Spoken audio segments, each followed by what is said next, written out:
Kansas City's proven that the one time you slip up, you're gonna pay for it. And they do it all the time. Just ask Buffalo. It just happens that Hmm. way. But if Buffalo could get a fourth down, we wouldn't even be having this conversation right now. Greetings and salutations and welcome to the Odd Coaches Podcast. I'm your host, Dr. Keith Adams. And on today's Top Shelf Tuesday edition, we preview the big game because we have no contractually obligated rights to say that word that starts with soup. All right, so in segment one, we're going to do a breakdown of both the Eagles and the Chiefs. In segment two, we'll talk about our stories of the week. Justin Tucker didn't have the best week, and did anybody watch the Pro Bowl? And in segment three, we will give our predictions for the big game. But first, with us today, the coach's coach and an Eagles fan extraordinaire, Damon Pigram. Pig, tell the world what they need to know about the Philadelphia Eagles. Brother, I'm nervous. um, I'm not a gambler, and I know you guys will talk about that later on. I don't know about betting against Patrick Mahomes. A lot of people have lost money, and I've heard these comments about comparisons to Michael Jordan, not because of the play, but of the amount of people that he has kept away from championships, NFC, NBA conference championships, and championships. And on paper, I feel like the Eagles are a better roster. Clearly you take Patrick Mahomes over Jalen Hurts, but from every other position, running back, receivers, line, things like that, linemen, offensive, defensive, second, across the board, most people would take Philly over Kansas City. When it's all said and done, I feel like this game is going to go down to the last possession like it did 2 years ago. And you're putting yourself in a bad spot if you're getting the ball Patrick Mahomes with the last possession of the game. All right. So, George, all season long, you tell us if you come for them, you don't miss. Tell the world what they need to know about Kansas City. They're a great team. That's what it comes down to. I mean, they play winning football at winning times, and that's what happens. And we're back into another situation where we got a great team. Damon's right. Philly is good, and you talk about you go position for position. Most part, Philly's going to come out on top, but Kansas City knows what to do to win. Whether it's on offense or defense, they know what to do. And as long as you got Pat Mahomes back there, as long as you got the King back there, there's always a chance. There's not a time they are completely out of a game unless you got a 4 touchdown lead on them or something. And I don't even know if everybody in here would agree. I mean, everybody in here would agree that we don't even know if that's safe, depending on how much time's left on the clock, because we've seen the man do miracles. So right now, hey man, it is what it is. Philly's got to come in and play a mistake-free, perfect game. And when I say mistake-free with the calls, mistake-free with their adjustments, mistake-free because it Kansas City's proven that the one time you slip up, you're gonna pay for it. And they do it all the time. Just ask Buffalo. It just happens that Mm-hmm. way. But if Buffalo could get a fourth down, we wouldn't even be having this conversation right now. But because of plays made by players on the team, not just Mahomes, these things take place, and we're looking at Kansas City again. We used to say this about this whole thing used to happen when a couple of years back when we were complaining about the Patriots, and they get every call and they do this. The reality, and I was one of them. I couldn't stand them, but the reality is they made plays they made championship plays when it was necessary, and they continued to do it for years on. I'm gonna tell you, guys, they had guys on their team weren't the best and weren't great all the time, but they were great when they needed to be, and they never missed a call. They didn't miss a tackle. They didn't miss a play. They did what was necessary to get it done, and we're looking at the same thing again. All right. So, Mike Connors, not only do you get to see the Eagles play twice a year because of the New York Giants, but you and I had a mutual friend who love the Kansas City Chiefs, and a funny thing happened as soon as he passed. The last conversations we had with Ken Cutt, he said that kid Mahomes is a good one. Mm-hmm. So, what is your breakdown, sir? Eagles, Chiefs. What are we going to see? The Eagles are a very, very good team. I mean, I paid special close attention to them this year with getting Saquon Barkley, and everyone's saying, "Oh, he did so great with them. They didn't do it with the Giants because the Giants stink." But he actually had a line this year, and he showed what they can do. And like they said, on paper, maybe the Eagles are a better team on paper if you go position by position, but you don't play the game on paper. We've said all year when we do our top 5, to be the man, you got to beat the man. And the Chiefs hit their stride. Sometimes this season, they didn't look like the best team, but they still won, because that's what good teams do. They beat the competition they're supposed to beat. But that being said, they've hit their stride in the playoffs. It's just like I talked about earlier this year. Cale Sanderson, the coach of Penn State wrestling team, he doesn't worry about winning Big Ten championships. He doesn't worry about individual records. He worries about having his athletes peaking in March when the national tournament is. And that's what Kansas City does. Andy Reid has been there. He took the Eagles there. He's taken the Chiefs there.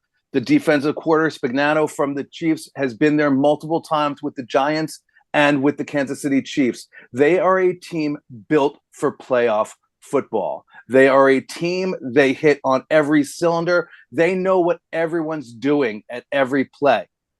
They are a team to be reckoned with, and I just think that they have that special championship quality to them. All right, Will Cotton, you're our player. Eagles, Chiefs, what does America need to know before the game? Well, the Eagles, I think they took a page of the Ravens book that the Ravens should have actually read a little bit more. It runs through Saquon. Run, Saquon, run. When you have a Ferrari, you got to drive it.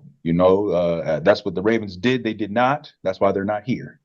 And it just makes it easier for the whole offense. The wide receivers are a little bit more open. Offensive line, love run blocking, love it, just beating up people. It minimizes hurts, because if you're giving the ball to Saquon, that means Jalen's not walking around, putting the ball out, getting sacked, fumbles, interceptions, things like that. But the Chiefs are going to have to stop Saquon. But on the flip side, you got to look at the Chiefs. I mean, right now, they're healthy right now. Pacheco is healthy. Kareem Hunt is healthy. That's not a Saquon, but I'll take 2 guys who can really run the ball when you need to run the ball. The biggest thing that kind of worry about the Eagles is their linebacker core. They give up a lot of big plays to tight ends. And versus the Rams, Higbee had 74 and a touchdown. Ertz had 104 yards. When they played the Steelers, Freiermuth had 3 he had a touchdown. Mark Andrews, when they played, even though they beat him, he had 6 catches and a touchdown. And if your weakness is Mahomes' best friend, that's going to be challenging. And I think that's what they're going to have to find the win. And just like George says, they're not just going to have to play a perfect game. They're going to have to get some luck. They're going to need a fumble to fall out the hands. They need an interception that bounce off 2 hands or 4 hands and land over there. I think the good thing is they're a lot more mature than they played them the first time. So they're not like burdened by the speculative by the Super Bowl. I'd say it's not the big lights anymore. It's like, okay, just another game. But it's hard for you to bet against Mahomes, man. The guy's playing amazing football right now. Kelsey is playing amazing right now. Their team is just clicking right now. And like George says, when you're playing and you're doing things like you're doing and you're going on these kind of runs, I mean, sometimes you get the pixie dust, man. Sometimes you get that luck stuff that you get, man. A lot of people call it cheating. I call it just, you're on the right side of the coin, and I think Andy Reid takes it a little personal when he goes against the Eagles. I think personally, he's talking to his team, he's talking to his guys, and he's like, look, I don't want to catch an L to these bums who let me go. They fired me. They went out and they won a Super Bowl. They thought I wasn't the guy who's going to do it. And then I went back and I won a ton of Super Bowls. I don't want no stains in my career. And he's a great coach. So, Damon, I do have to ask you about this. Jalen Hurts, much maligned. Wide receivers complaining. George and I talked about the locker room a lot, and that was a legitimate concern. And hopefully there's not a heel turn, if you will. What are your thoughts on Jalen Hurts? Can he do just enough to cause that problem to help the Eagles win the game? I think he can. And I hate to admit it, but I agree with everybody else with what they've said. Will, Mike, George, I agree with everything that they said. But the thing about it is Sirianni. Is he just going to let Jalen Hurts manage the game and the situations? They should be feeding Saquon, and they should be feeding him as much as they possibly can. When you see a matchup, Devontae one-on-one, AJ one-on-one, when you see those matchups, just let it go. Let it rip. And Keith, we've had this conversation, us coaching against each other. There's been a number of times where I've out-coached myself against you because I'm trying to stop A, B, and C in the third, and next thing you know, 4, 5, and 6 kicks my butt. And that's why I know, once again, I give Andy Reid, I give him that edge where I think Sirianni can overcoach and put us in a bad situation. I got a Go ahead, question. George. My big question going into the game, Damon touched on it. What does Philly do offensively when they stop Saquon? Because that's where Spags and the defense is going to be keen. Can they be effective from the pocket? And can Hurts be effective from the pocket? A lot of these routes that we see, AJ Brown caught a touchdown in the NFC Championship against the Commanders, and it was off of play action. They're built off of that run game. When you take that away, because I know with Kansas City, you can remove the run game from Kansas City and they can still be effective. You can take the passing game away from Kansas City and they can still be effective because you got a maestro back there, a quarterback that knows what to, and one sitting on the sidelines that knows what to call, when to call, and how to call it. Can Philly beat Kansas City from the pocket? And that's going to be the big question because I don't expect Saquon to go over 100 in this game. If he does, I'm going to be surprised because Spags is going to be keying on him. And we know come playoff time, when it counts, Spags is a whole different defensive coordinator, and those guys play out of their mind. So can Philly beat them from the pocket? Because that's where the game's going to be won and lost. Mike, I want to close with you. What questions do you have as you watch it? You're a football guy that you see that you're like, I got to get this answered as I'm watching this game. To me, it comes down to line play. I mean, the guys up front, are they going to be able to move? Are the Eagles line going to be able to do their zone blocking to give Saquon the holes that he needs against a defense that runs lots of stunts like the Kansas City Chiefs? Okay, and conversely for the Chiefs, can they give Mahomes the time to go through his progression of reads, or to give him that little bit of separation he needs for when he runs the RPO so he can get past the line of scrimmage? All right, so this is going to be fun. All right, so in segment 2, we'll switch it to I hate the offseason. Baltimore Ravens didn't have the best week. We'll talk about that when we get right back on the Odd Coaches podcast. And yes, I'm scared of George.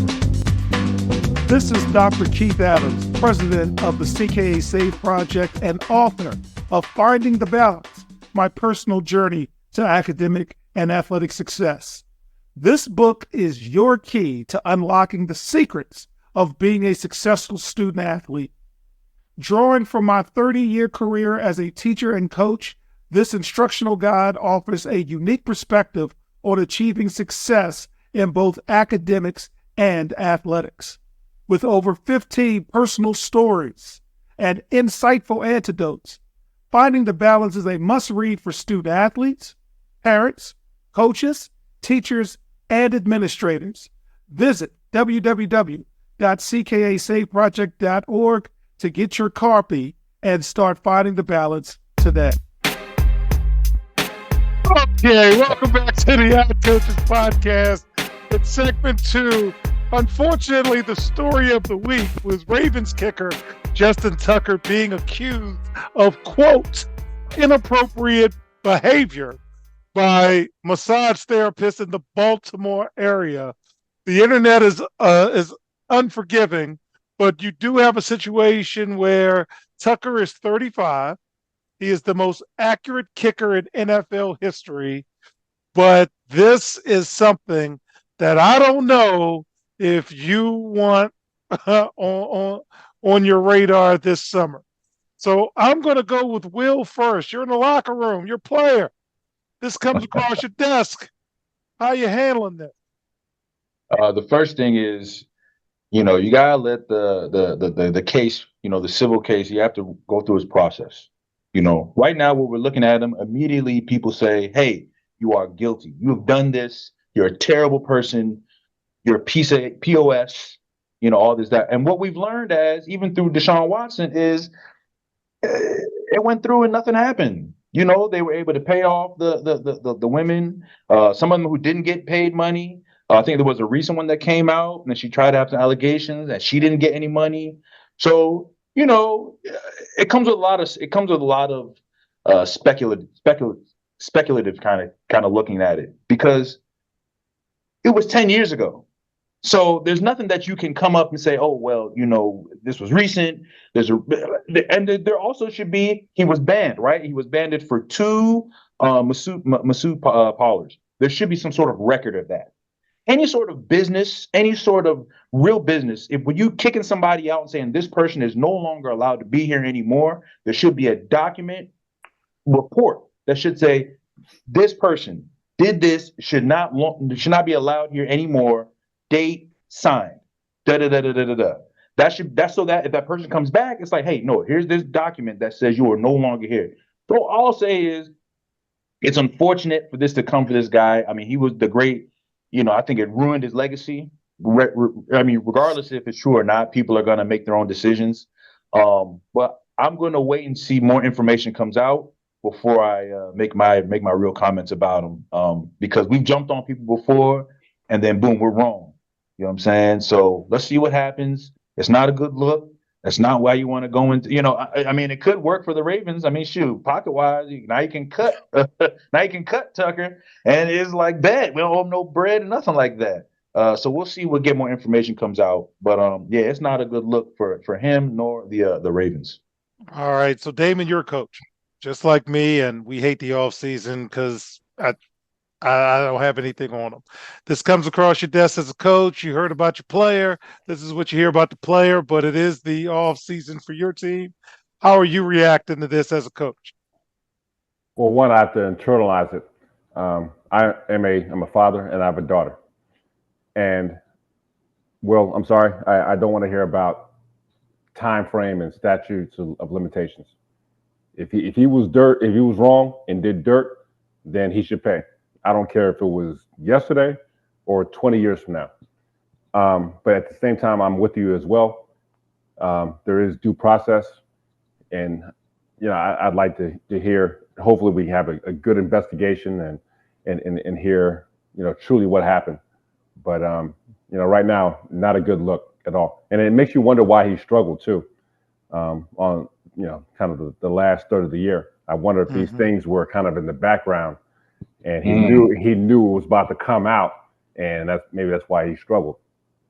Okay, Mike Connors, you're a social studies teacher extraordinaire. The legal system is the legal system. What is your thoughts? Your students, raise your hand. Say, Mr. Connors, here's what happened. What do you think? Take us to your classroom. Well, in this world that we live in with cell phone footage and instant news and 24-hour coverage, how could something that happened 13, 12, 11 years ago not come out before? Now, if he did this, the man should be prosecuted beyond all belief. But a lot of times these athletes, famous people, are guilty until proven innocent. And if you do it, you need to do the time. But with all, like I said, with this 24-hour news cycle we live in, all these other stories, I can't believe that something wouldn't have come out before. This isn't a guy who has not been famous. He's not a 24, 25-year-old that now it's coming out that he's famous. This man's been in the league for 12 years, I think it is. So he's been around. He is a name. He is not just some guy who's filling up a roster spot. He's the most accurate kicker in history. So obviously he's gotten his reps during games. He's a big name in the Ravens organization. It just, something doesn't add up to me. It just doesn't. Now, again, if he did these things, it's horrible. I don't understand why football teams allow these guys to go to massage therapists outside of the organization. They You know why? You know, Well, no, they got well- services they don't Don't technically provide. have in the Well, NFL that they offer. Well, if that's going on, there's going to be a lot more cases coming out because, I mean, the Browns can't sign everybody to record-breaking deals that this happens to. So, I mean, All right, George, you're our athletic director. You have heard this information. You've probably talked to your coach, the players, and so forth. How is athletic director George Hockert dealing with this situation? I tell everybody, nobody else goes back to that massage parlor. You stay away from it. I mean, this is ridiculous, man. Is there a thing with the NFL and massage parlors?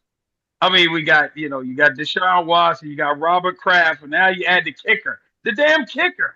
I mean, it's out of control, man. Was there a 3-for-1 discount or something? Were they all there at the same time?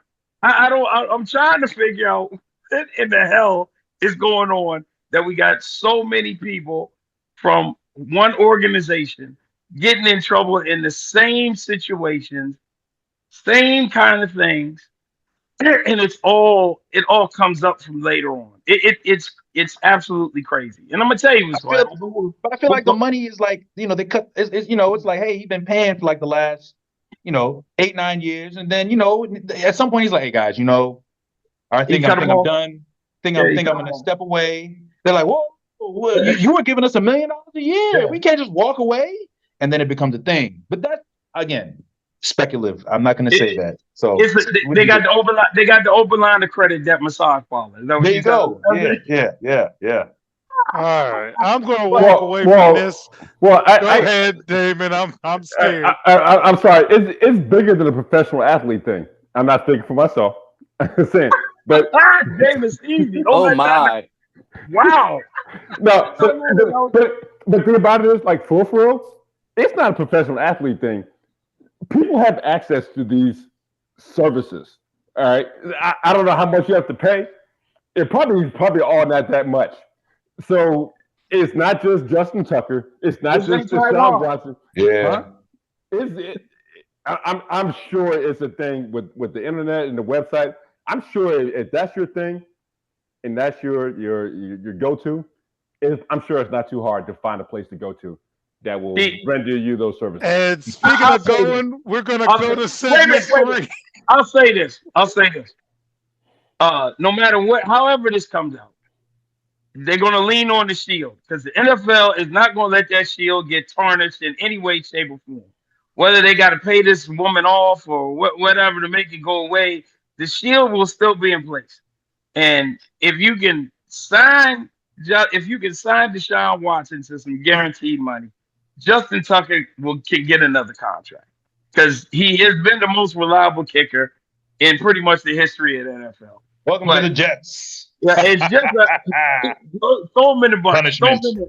All right. So in segment 3, we will make our formal predictions for the big game. We'll be right back on the Odd Coaches Podcast. This is Dr. Keith Adams, president of the CKA Safe Project, with a question for you. Are you passionate about supporting student athletes? If so, then become an official member of the CKA Safe Project and make a difference today. With your membership, you'll be able to help us provide essential academic and athletic support to underserved communities nationwide.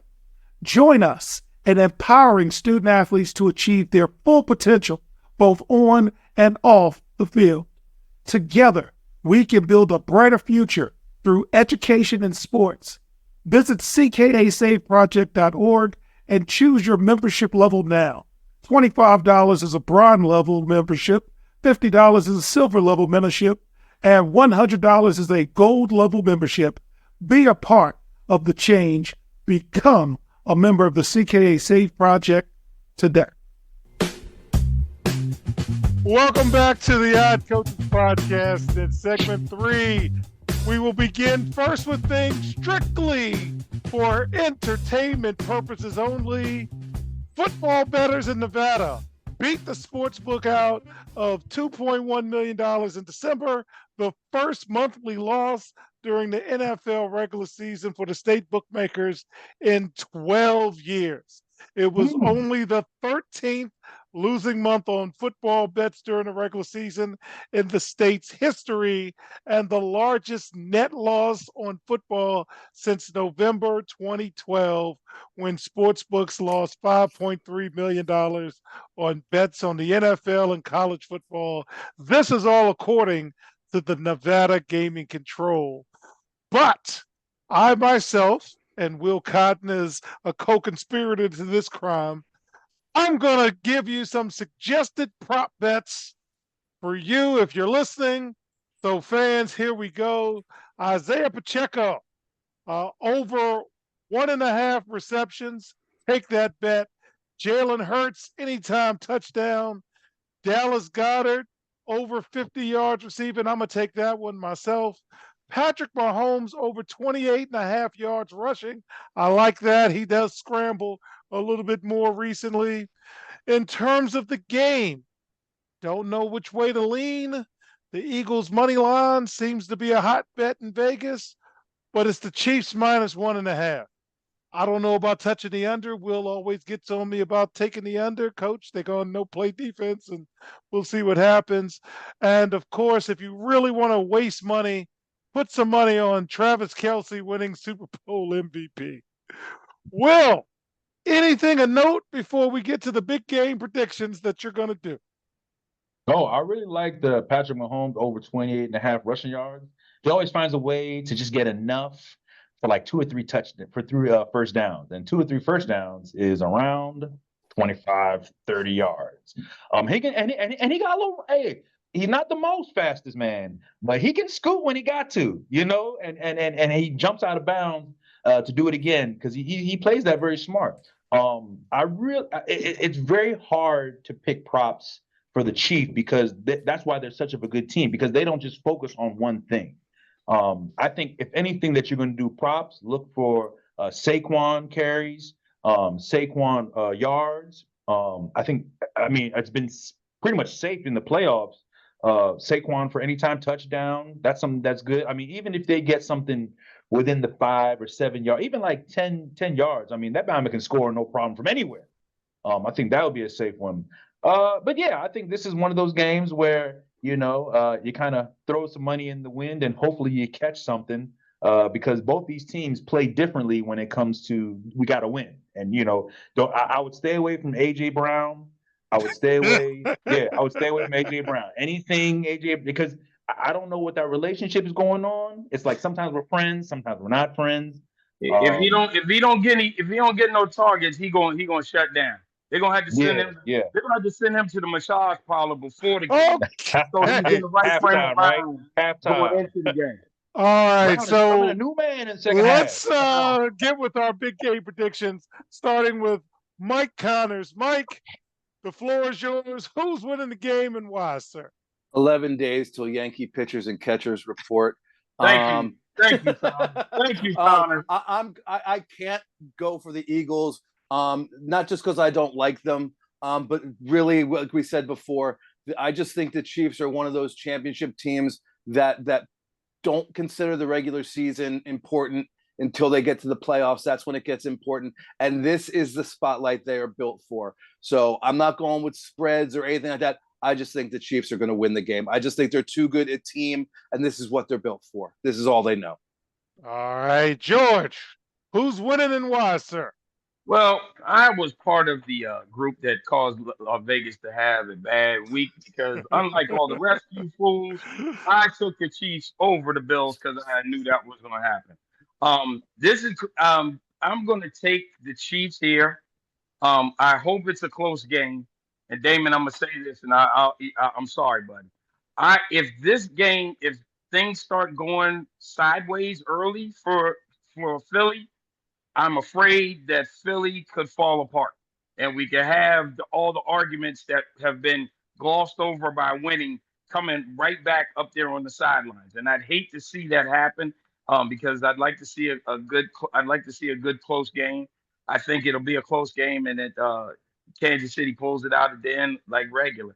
But if it goes left early, it could get ugly if they start fighting with each other. If they start fighting, because AJ Brown's 2 seconds from ready to fight with Jalen about that. And our last show I gave Hurts all the props in the world because I begrudgingly I did. He is a damn good quarterback, but I got to see him win from the pocket and got to see how this all shakes out. All right, Cotton Man, because we're gonna save Damon for last because we already know who he's picking. Who we gonna win? And Will, it's in New Orleans. Will, remember it's in New Orleans. They got some good strip clubs down there too. Will you stop it? I feel like Gorilla Monsoon and Bobby Heenan. I'm gonna take a note of that and put in my research notebook. But I like Kansas City. We're throwing a lot of players and stats in there, but I think the biggest thing for me is I think the Chiefs know their identity more than the Eagles know their identity. I think the Chiefs know what they are, how we win. We don't care how we win. And I'm not saying that the Eagles don't have their identity. I just think that when you've gone through, 2 back-to-back Super Bowls, 4 Super Bowls in the last 5 years, that becomes something a little bit more ingrained in their DNA. And I think that DNA is going to push them over the top. And there's going to be I think it's going to be a close game. I think because the Eagles can actually run the ball. I mean, the Chiefs haven't really seen a running back like that this year. Not like Saquon Barkley. That man, he's amazing. But at the end of the day, when the chips are down and it goes to the king, it's hard to bet against them. But give me the Chiefs on the money line. All right. So, Damon, you're an Eagles fan. Tell America why the Eagles are going to win this day. Well, one, what George said is one of the funniest things I've heard this weekend, implying that the Eagles should have a masseuse at halftime for A.J. Brown if he's not getting enough touches. When it's all said and done, I think Philly has a better roster. And I think as long as it does not go to the last possession, I like Philly's chances. All right, so fans, for me, Coach Adams, I'm Philly, and I'm telling you why I'm Philly, because I'm telling you, and Will's going to see a sparkle in my eye. Damon, you have told me everything that I can't do. My coach can't coach. My locker room hates each other, and Will's been in the locker room that's had a little dust up or 2 or 3 or 6. You've told me all of these things. Jalen Hurts, you can't play no more. You can't throw nothing. They benched you at Alabama. Man, I'm all about having something to play for. I'm all about motivation. Travis Kelce's been traveling the country and around the world with his girlfriend eating chicken dinners. You got Patrick Mahomes. Again, he just looks a little too comfortable. Andy Reid looks a little too comfortable. Philly's got more to play for. So if I am Coach Adams, I got a better chance of moving Philly's meter in terms of motivation than I do the team going for the 3-peat. Go ahead, Pig. And one last thing. 2 years ago, Philly, it came down to one possession game on a very bad and questionable pass interference call as well. Philly was right there a couple years ago, and I don't see why this would not be any different. America, I want y'all to remember, Coach Adams is the same one that preached Penn State all year long. And the Cowboys. About how motivation and they're going to get over the hump and all of this. So I want you to remember that when you go to the turnstile and put your money in. Strictly for entertainment purposes only. So again, on behalf of our cavalcade of stars, I'm Dr. Keith Adams saying thank you for listening and or watching the Odd Coaches podcast. And we'll see you on the sidelines. Until next time, take care. And remember, Philly boos Santa Claus. So you got to like that. They threw. The Odd Coaches podcast is sponsored by the CKA Save Project. The CKA SAVE Project is an industry leader in providing student-athlete academic and athletic support. From assessing student-athletes' academic and athletic skills, to measuring and monitoring student-athlete academic progress, to improving student-athlete time management and organizational skills, the CKA SAVE Project provides wraparound services for student-athletes from middle school through college. For more information, visit us on the web at www.ckasaveproject.org or schedule a free consultation with Dr. Keith Adams by emailing cka@ckasaveproject.org. We hope you enjoyed today's show. The Odd Coaches Podcast drops new episodes every Tuesday through Friday on most weeks. Make sure you subscribe to the Odd Coaches Podcast on Apple Music, iHeartRadio, Podbean, Spotify, and YouTube. Follow the Odd Coaches Podcast on Twitter and Instagram at Odd Coaches. Follow Dr. Adams on Twitter and Instagram at CKA SAVE Project. In addition, follow Coach Mike Francis on Twitter and Instagram at Coach Franchise, spelled Coach Franchize.